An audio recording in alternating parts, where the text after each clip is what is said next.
Well folks, winter is upon us. The water's dropping clearer and it's time to dust off that waggler tackle.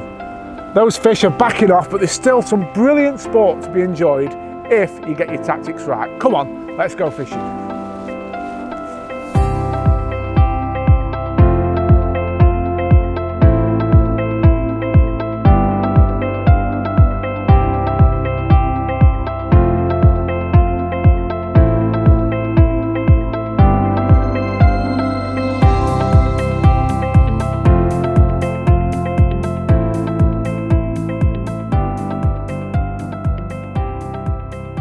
Yes, there we are.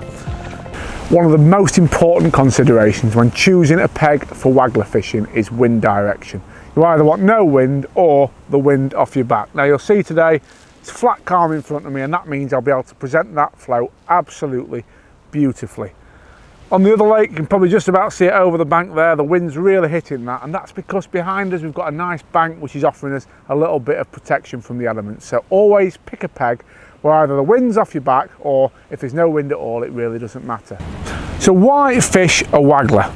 I think it gives two key advantages over any other method. It lets you fish a light rig through the water and catch fish at all levels as your bait falls, unlike a feeder, but it lets you fish past the range of the pole. So today we'll be fishing anywhere between sort of 13 and 18 metres, depending on the wind or what we find when we start plumbing up. So I think it gives you the ability to fish through the water, and it lets you fish at a little bit more range than you can with a pole, and also of course without that shadow of the pole over the fish's head, which in clear water conditions like we've got at this time of year is really important.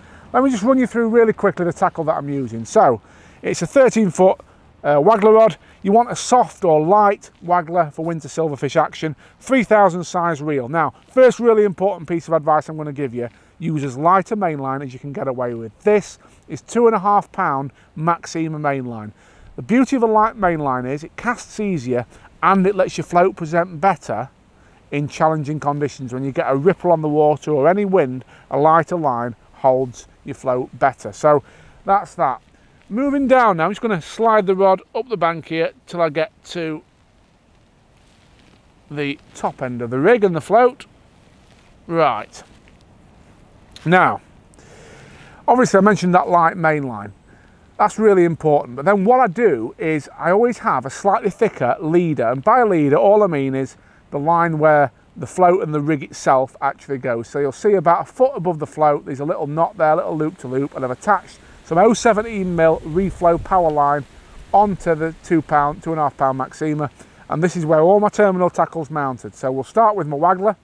That's a 2 gram loaded Drennan insert crystal waggler. Nice fine tip on that for sensitivity, and I've mounted it between 2 float stops below and 1 above just to keep it in place.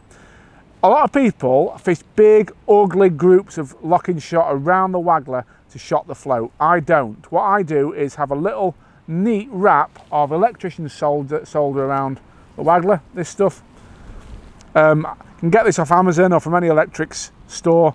It's brilliant because it lets you really dot that float down without the need for those big ugly dropping shot. Now down the line I do have some shot as well, so we'll just slide down to them, and I've just got 4 number 9s. It's about 7 foot deep where we're fishing, so about 7 foot in depth is the depth of fishing, shall I say. So 4 number 9s spread out, give that bait a really slow fall through the water, which is exactly what I'm looking for. At the bottom of that leader I've tied a very small micro swivel, and this is where my hook length attaches to. Now the reason for that is a really common problem if you don't have that swivel is spin ups in your line. So when you're reeling in with small fish or double maggot on the hook, for example, it spins up and you can end up with wind knots and all sorts of problems in your line. That swivel acts as your final dropper and eradicates those problems of spin ups. Hook length wise, I always like quite a long hook length for the waggler when it comes to silverfish. This is a 15-inch hook length here. I fish 15 or 12-inch depending on how the fish are feeding. Hook wise, it's a size 18 Guru F1 pellet, and that's an 09 hook length. So the whole setup's fairly light, apart from that robust leader, which just helps keep tangles to a minimum and give a nice slow fall through the water. So a simple setup, but a few key things that help cut down on tangles.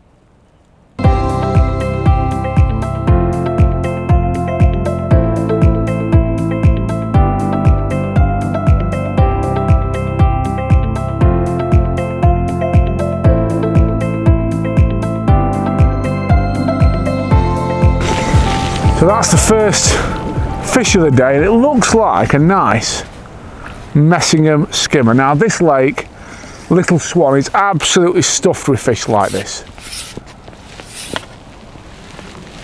And I'll tell you something, as it drops clear, you definitely find that the bigger fish, like these skimmers, do sit further and further away from the bank. Now, that one's absolutely nailed that maggot, you can see, just in the top lip there. Let's get it out.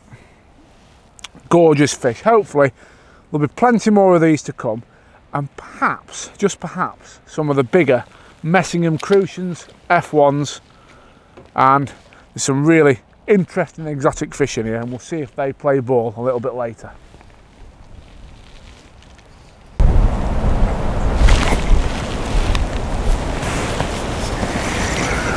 So, it's another nice fish on. I don't know whether this is a big roach, a good perch, or an F1, but it's up a fairly dogged fight. I'll land this, and I'm just going to talk to you a little bit about the technique that we're using today when it comes to waggler fishing. I'm a big believer in keeping everything as simple as it can be. The worst thing you can do, and when anglers run into trouble with this kind of fishing, is when they overcomplicate things, when they start, oh, it's a lovely big crucian, wow. Messingham, you know, it's full of fish like this.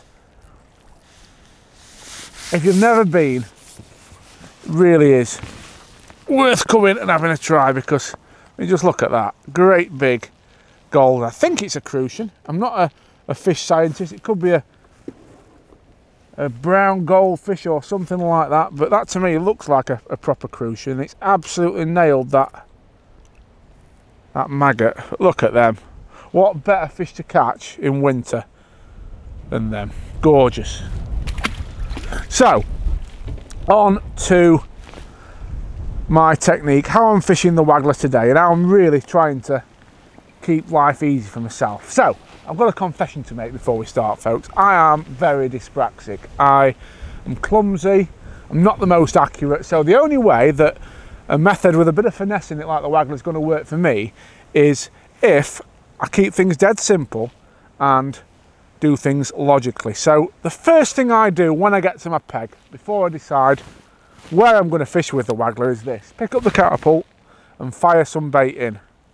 And the reason I do that is I want to know how far I can comfortably fire maggots, and that is going to determine how far I will fish. There's absolutely no point whatsoever putting a big waggler on and casting it to the horizon if you can't feed any bait there. So looking at that, I can comfortably feed 14, 16 metres out. I know I can cast the waggler that far, so that's how far I'm going to fish.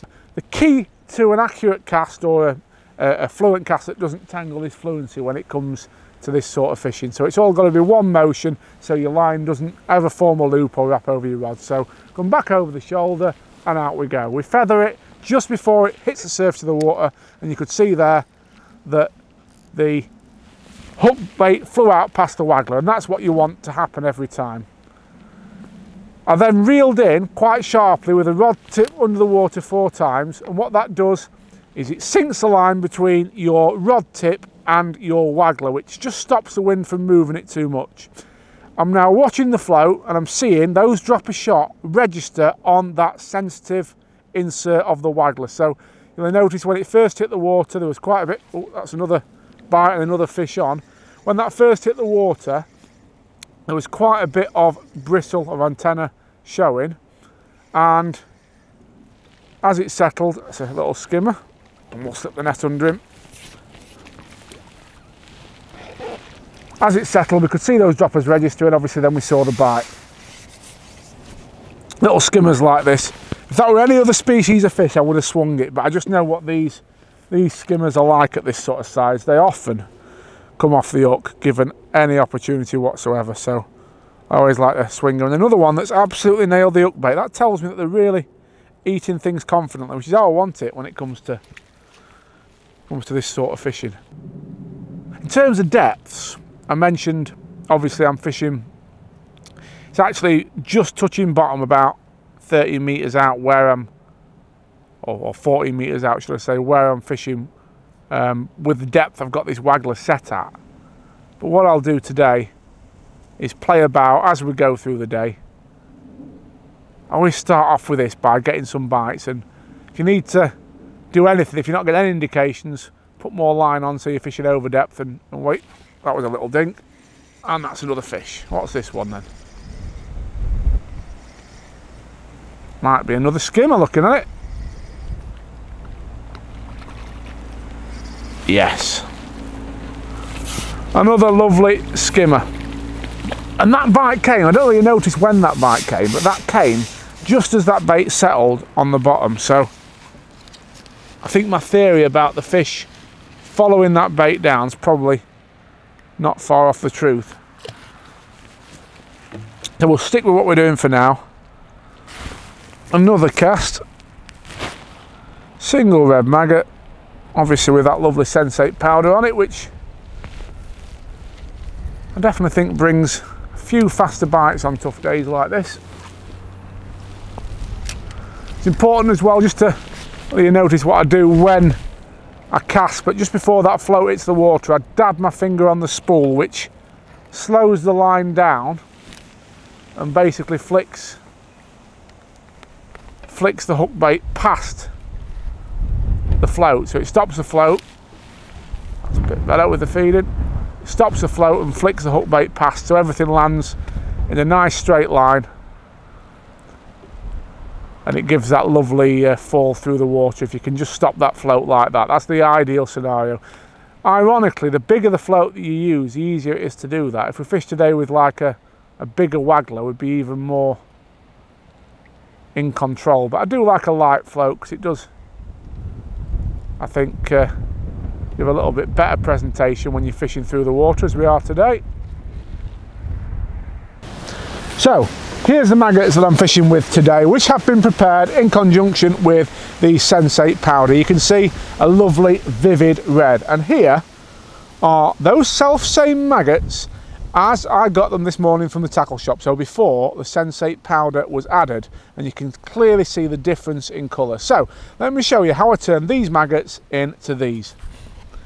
So the first thing I always do when preparing maggots of in any way really, whether it's for just general fishing or whether I'm adding bait to them, is to make sure they're clean. Often they are from a tackle shop, but I always just like to chuck them on a fine riddle and get rid of any maize or sawdust that might be on them from the shop. To make that powder take to these maggots as quickly as possible, I am actually going to just put a very slight amount of moisture on them. So I'm just going to wet my hand, literally, that's all I'm doing. You see the hand's wet, and mix it into the maggots.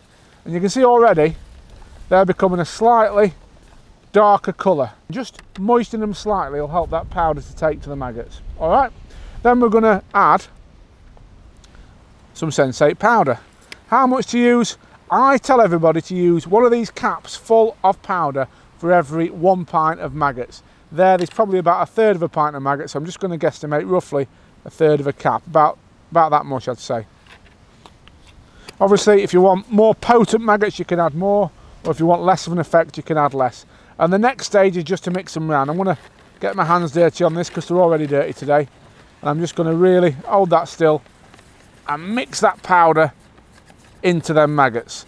That's taking on that bait lovely, and if you look, if I hold some up, you can see that powder's all over them maggots, and they are going a lovely vivid shade of red.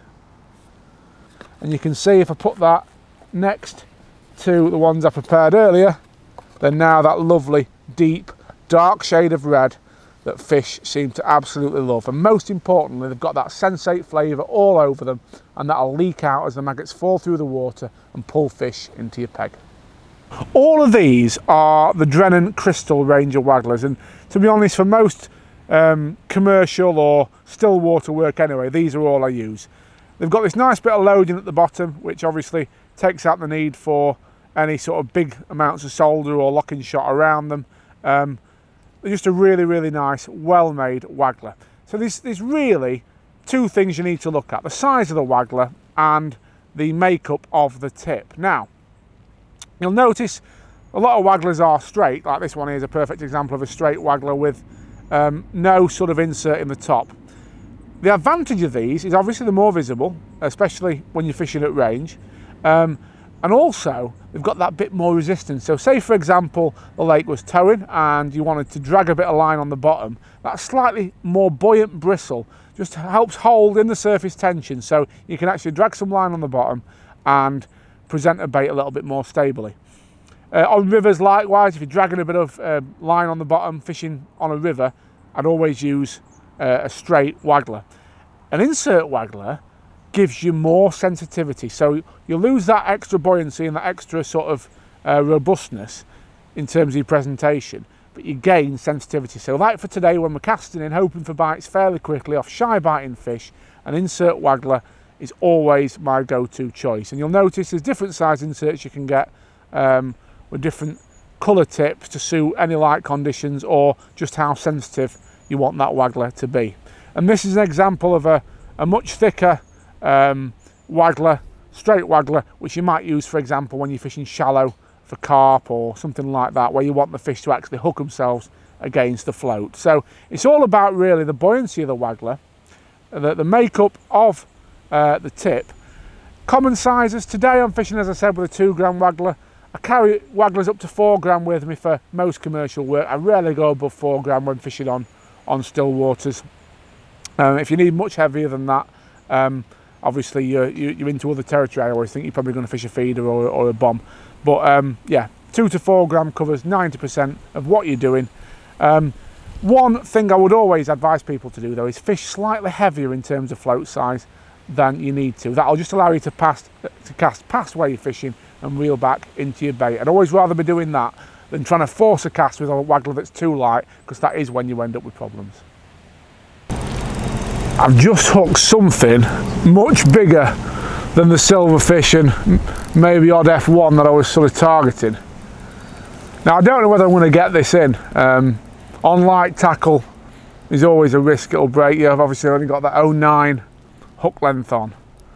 There's a few things you can do to stack the odds in your favour. Obviously I've got this clutch on the reel here, so it's really nice and light. It's just trickling line off.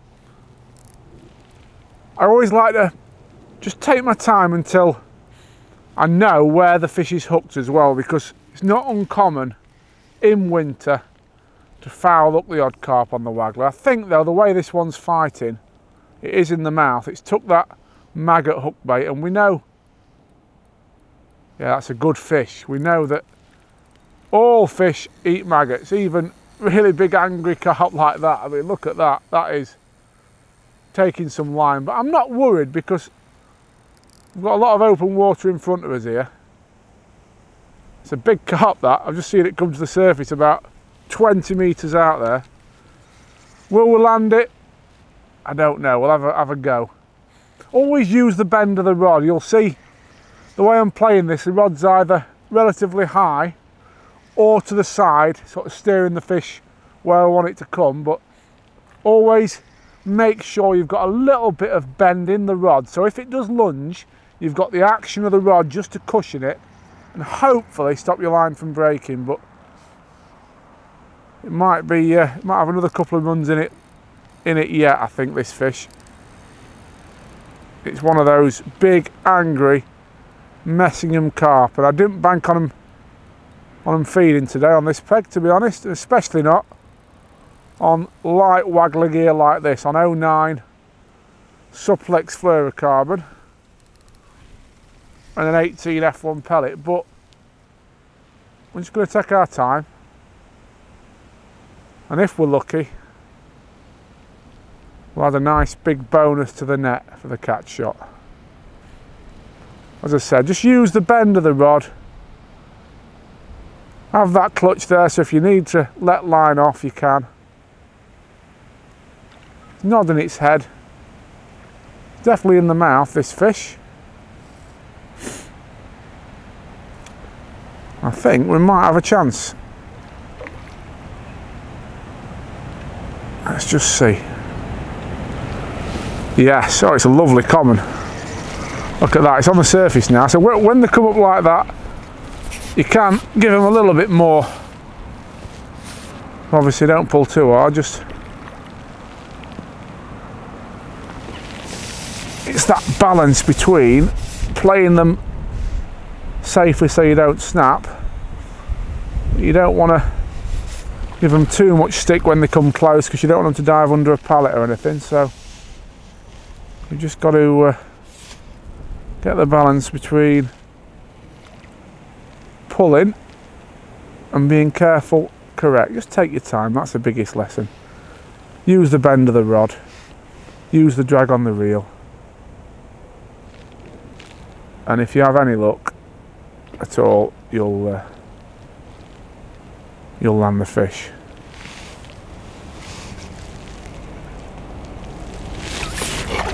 I fish a lot of commercial silverfish matches this time of year, and we always laugh about the number of carp that we hook on these matches when they don't count compared, let's get that, yes, there we are, compared to what you hook if you fish for them. I definitely think these light lines, small hooks, baits like maggots, especially with the sensate powder on it, they do mean you hook more carp probably than you would if you were fishing for them with proper tackle, because you'd never target fish of this size with tiny little hooks and light hook lengths like that. But that's a lovely Messingham carp. Let's slip him in the net and let's get back out there and see what else we can catch.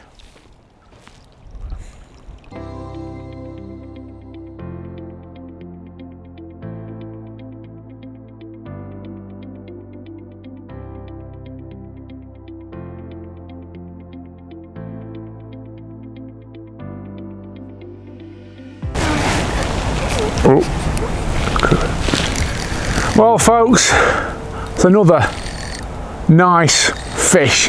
The sun's dropped behind the trees now. The only problem with these winter days is they are short winter days. It's only probably just after 3 o'clock and already it's going a little bit dark, and we're going to have to think about wrapping it up in a minute or two. But what an epic day I've had today. That's a little crucian there.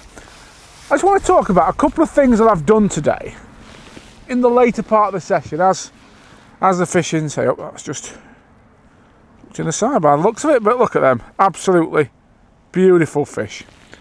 A couple of things I've done just to improve my efficiency and catch a bit quicker basically.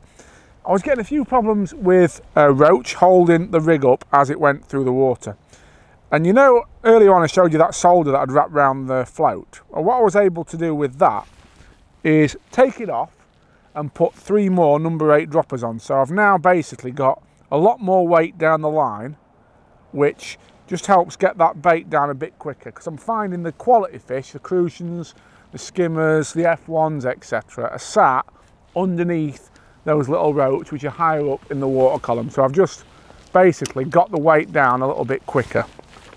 Another thing I've done, and I'm not sure whether you can tell on camera or not, but I've actually brought the fish a little bit closer into me. I'm now only fishing probably 12 to 13 metres out on that waggler, probably 13 metres, where obviously I started off quite a lot further out than that. And I've done that deliberately because I can feed more accurately, I can feed tighter at that distance, which just helps concentrate the fish and means again I can be a little bit more selective in what I catch, I feel, because when you group the bait more tightly, I think the better fish, oh, that's another nice fish, the better fish just get to that bait a little bit quicker.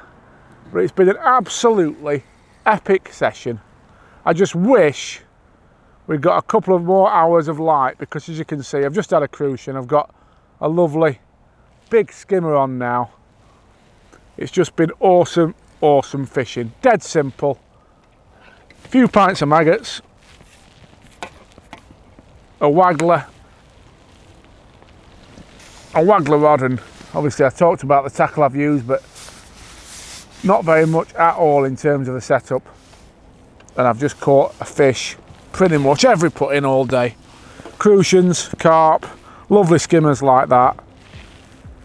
And what better way, I'm going to say, to spend a winter's day. It's been absolutely epic.